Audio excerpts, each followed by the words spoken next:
तो आपने देखा बोगनविलिया के प्रोपगेशन का ग्रोथ इजी है प्रोपगेट करना। आपको बस स्टेम को सॉइल में डालना है और कुछ चीज़ें फॉलो करनी है। अगर प्रोपगेशन की बात करें तो जनरली ये बात होती है कि बोगनविलिया को कब प्रोपगेट करना है और कैसे प्रोपगेट करना है। कब की बात करें तो आप स्प्रिंग पे प्रोपगेट कर सकते हैं जहाँ पे सक्सेसफुल होने की ज़्यादा चांसेस हैं, और आप मॉनसून पे भी कर सकते हैं। बोगनविलिया को प्रोपगेट करने की बात करें तो आपको इसे सेमी रिप कटिंग के थ्रू प्रोपगेट करना है। आपको वो स्टेम लेना है जहाँ पे नई लीव शूट कर रही हो। आप 2-3 इंच का स्टेम ले सकते हैं और उस स्टेम को काट दीजिए जहाँ से नई लीव शूट हो रही हो। उसके बाद आपको नीचे की लीव्स निकाल देना है। नीचे की लीव्स निकालने के बाद आप इसे सिंपली सॉइल में इंसर्ट कर सकते हैं, या फिर आप ऊपर का स्टेम थोड़ा सा पील ऑफ कर सकते हैं, उसके बाद इंसर्ट कर सकते हैं। इंसर्ट करने के बाद आपको ये ध्यान देना है कि आपको थोड़ा कम डायरेक्ट सनलाइट में रखना है, या फिर आप समर में अगर कर रहे हैं, स्प्रिंग पे कर रहे हैं, टेम्परेचर 34-35 डिग्री सेल्सियस चल रहा है, तब आप इनडायरेक्ट सनलाइट में रखिए 2-3 दिन। उसके बाद धीरे धीरे डायरेक्ट सनलाइट में लाइए। अगर आप मॉनसून में करें हैं तो आप डायरेक्ट सनलाइट में रख सकते हैं 2-3 घंटे की शुरू में। उसके बाद 2-3 दिन बाद आप उसे डायरेक्ट सनलाइट में शिफ्ट करिए, करीब 7-8 घंटे की। बोगनविलिया है और इनको डायरेक्ट सनलाइट चाहिए रहता है। तो प्रोपगेट करने के बाद ऐसा नहीं है कि आप ये ध्यान नहीं दे रहे हैं कि इन्हें कितना सनलाइट चाहिए। आपको ये भी ध्यान रखना है कि इनको प्रॉपर सनलाइट देना है। अगर आप प्रॉपर सनलाइट नहीं देंगे तो प्रोपगेशन सक्सेसफुल नहीं होता है। वन ऑफ द रीज़न हो सकता है, बोल सकते हैं कि काफ़ी लोगों का प्रोपगेशन सक्सेसफुल नहीं होता है कि सही सनलाइट प्रोवाइड नहीं करते हैं।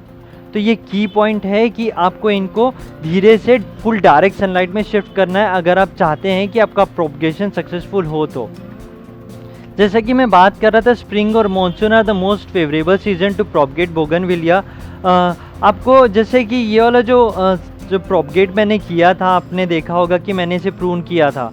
वो जो प्रून वाला स्टेम था, मैंने उसको इस सॉइल में इंसर्ट कर दिया था एज इट इज़। उसके बाद इसे अच्छा डायरेक्ट सनलाइट दिया और आप इसे देख सकते हैं कि कितना ग्रोथ ले लिया। अभी मॉनसून की बात है तो डायरेक्ट सनलाइट इम्पॉर्टेंट रहता है। मॉनसून था तो काफ़ी पानी गिर रहा था, तो उतना डायरेक्ट सनलाइट नहीं मिल पा रहा था। फिर भी मैं इसे अच्छे खासे ओपन एरिया में रखा था। एक चीज़ आपको ध्यान देना है कि मॉनसून है, क्लाउड है, डायरेक्ट सनलाइट नहीं भी आ रहा है। क्लाउड है उसका मतलब ये होता है कि इनडायरेक्ट सनलाइट तो उसे मिलेगा। तो ये कुछ छोटी छोटी चीज़ें रहती है जो आपको ध्यान देना है।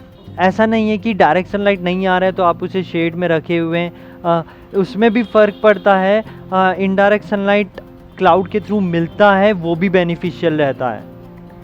एक और चीज़ ये है कि थोड़ा टाइम लगा इसे ग्रोथ लेने में, क्योंकि जैसे मैं बात कर रहा था कि मॉनसून था, उतना डायरेक्ट सनलाइट नहीं मिलता था। पर जब भी डायरेक्ट सनलाइट मिला है इन्हें, ये बहुत अच्छे से शूट दिए हैं लीव्स।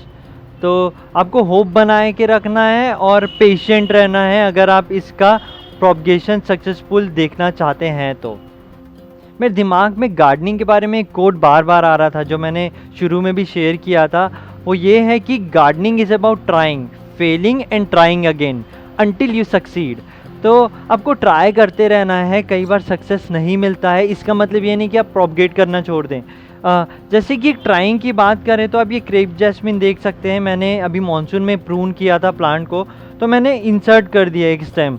तो आप देख सकते हैं कि ये अच्छे खासे बढ़ गए हैं। ये फ्लावर भी दे रहे थे कुछ दिन पहले, अभी एक बर्ड भी है। तो ये सक्सेसफुल हो गया है। बस मैंने सही सनलाइट दिया है जितना क्रेप जैस्मिन को लगता है, थोड़ा बहुत डायरेक्ट सनलाइट लगता है।